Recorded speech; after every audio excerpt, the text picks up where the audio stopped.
नौजवानों के हित में है। और हमने जो प्रश्न लाया है वो स्पष्ट है कि राज्य के 24 जिलों में होमगार्ड्स की बहाली होनी थी और वो होमगार्ड्स की बहाली 24 जिलों में है। सरकार ने कहा कि हमने 16 जिले में लगभग बहाली की प्रक्रिया पूर्ण की है, 8 जिलों में अभी हमने प्रारंभ भी नहीं किया है। सरकार कुछ कहे उसके पहले मैं अध्यक्ष महोदय एक प्रश्न रखना चाहता हूँ ये कि पिछले सत्र में भी सरकार ने आश्वासन दी और वो आश्वासन अध्यक्ष महोदय संबंधित था राज्य की जाति जनगणना का। सरकार सदन में आके कही कि भाई जाति जनगणना हम कराना चाहते हैं और 5 महीने में सरकार ये भी तय नहीं कर पाई कि भाई जाति जनगणना कराए तो हम किससे कराए। ग्रामीण विकास हाथ उठा रही है कि भाई मेरे विषय नहीं है। भाई ग्रामीण विकास के नाते यहाँ मंत्री जी उत्तर नहीं दिए थे, मंत्री जी ने उत्तर सरकार के प्रतिनिधि के रूप में दिया था।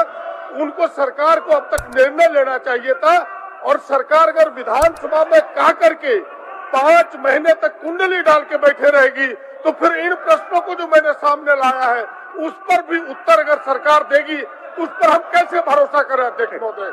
और राज्य का ये सर्वोच्च सदन है, इसलिए मैं आपके सामने इस विषय को लाया हूँ। राज्य के लिए जाति जनगणना और माननीय मंत्री आलमगीर आलम साहब से तो आग्रह पूर्वक कहना चाहता हूँ कि हमारे जो नेता है कांग्रेस के आदरणीय राहुल गांधी जी, वो खुद जाति जनगणना के पक्षधर है, पूरी कांग्रेस पार्टी पक्षधर है, गठबंधन सरकार पक्षधर है, तो फिर सरकार ने अब तक जाति जनगणना पर क्यों निर्णय लिए।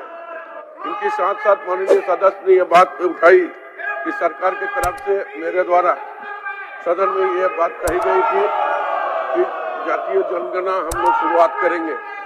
मुझे भी खेद है कि हम लोग अभी तक 100 महीना बीत गया है, हम लोग नहीं कर पाए। निश्चित तौर पर मैं आश्वस्त करते हैं इसके संबंध में बहुत जल्द निर्णय करके जातीय जनगणना पर हम लोग आगे। माननीय सदस्य, धन्यवाद। चलिए प्रदीप जी आपका प्रश्न का जवाब पूछ लीजिए। मैं प्रश्न का ही जवाब पूछ रहा हूँ कि यह जो 16 जिले हैं उसमें कितनी रिक्तियां थी, जिनमें अब तक कितनी बहालियां हुई और ये 8 जिले में किन कारणों से अब तक बहालियां नहीं हुई और अब रिक्तियां वहाँ कितनी बची है। अगर ये 4 वर्ष इनको केवल बहाली की प्रक्रिया प्रारंभ करने में लगी तो सरकार हमें बताए कि इन रिक्तियों को कितने दिनों के अंदर भरेगी और कब तक बहाली आगे बढ़ेगी।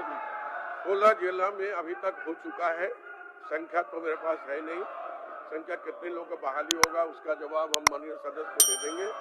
और ये क्षेत्र जिला छूटा हुआ है उसको भी बहुत जल्दी हम लोग करा लेंगे। महोदय, अध्यक्ष महोदय, मैं इस बात से कतई सहमत नहीं हूँ कि माननीय सदस्य को दे देंगे। मैं सदन में इस विषय को लाया हूँ, सदन में ये बातें आनी चाहिए। मुझे पता है कि इन जिन 16 जिलों की बहाली की ये बात पूर्णता की बात कर रहे हैं वहाँ भी बहालियां अधूरी है, वहाँ भी बहालियां पूरी नहीं हुई है। मुझे पूरा यकीन है और मैं पूरी तरह से आश्वस्त हूँ।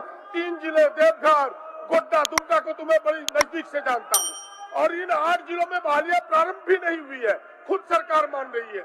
और ये भी सरकार को पता होना चाहिए कि जो होमगार्ड की बहालियों में नौजवान जाते हैं 50% उनके लिए पुलिस के लिए आरक्षित होता है। उन नौजवानों के भविष्य पर भी खिलवाड़ हो रहा है, इसीलिए सरकार सदन में बताए। अध्यक्ष महोदय, मैं सहमत नहीं हूँ कि कितनी बहालियां हुई, कितनी खाली है और कब तक प्रारंभ। महोदय, उत्तर में स्पष्ट है कि 16 जिला में बहाली हो चुका है, 8 जिला में अभी प्रक्रिया शुरू नहीं हुई है। माननीय सदस्य अगर कहते हैं तो इसी चलती सदन में अभी वस्तु स्थिति क्या है उनको अवगत हाउस में ही करा देंगे।